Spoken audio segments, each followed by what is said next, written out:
পরিবহন দপ্তরের উদ্যোগে এবং টিআরটিসিকে সঙ্গে নিয়ে রাস্তার যে যাত্রীরা রয়েছেন, যারা মোটর বাইক নিয়ে বিনা হেলমেটে চলাফেরা করছেন, তাদেরকে হেলমেট বিতরণের একটা কর্মসূচির আয়োজন করা হয়েছে।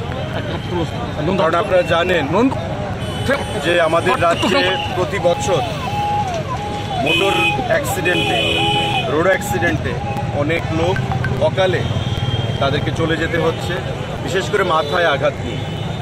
এবং একটা পরিবারের যখন মাথায় আঘাত নিয়ে কারোর মৃত্যু ঘটে, সেই পরিবার সর্বশান্ত হয়ে যায় চিকিৎসা পরিষেবা করাতে গিয়ে। সেটা আমরা বিগত দিনেও লক্ষ্য করেছি এবং তার জন্যে আমাদের দপ্তরের তরফ থেকে প্রতি বছরই সড়ক সুরক্ষা সপ্তাহ পালন করা হয়ে থাকে।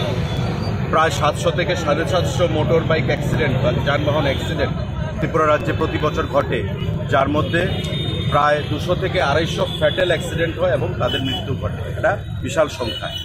তো সেই সংখ্যাটা আমরা কমিয়ে আনতে চাইছি। আজকে একটা গুড জেস্চার।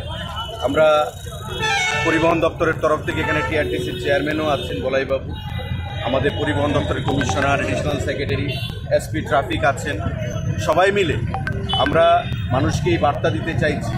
বিনামূল্যে আমরা এখানে কিছু হেলমেট ডিস্ট্রিবিউটও করেছি এবং আগামী দিনেও আমরা আগরতলা শহরের বিভিন্ন জায়গায় দাঁড়িয়ে এভাবে বিনামূল্যে হেলমেট ডিস্ট্রিবিউট করব, জাস্ট সিম্বলিক হিসাবে মানুষকে বার্তা দেওয়ার জন্যে যে হেলমেট পরিধান করাটা কতটুকু প্রয়োজনীয়।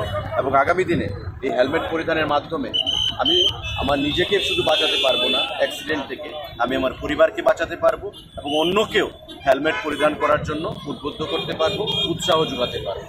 আজকে এই উদ্দেশ্য নিয়েই আমাদের এই কর্মসূচি আজকে পালন করা হচ্ছে। আপনারা দেখতে পাচ্ছেন, আমরা রাস্তার মধ্যে দেখলাম যে একটা বিশাল সংখ্যায় মানুষ হেলমেট ছাড়া আসছে মোটর বাইক নিয়ে। এটা ফ্যাশন হতে পারে, এটা সচেতনতার অভাব হতে পারে, অনেক কিছুই হতে পারে।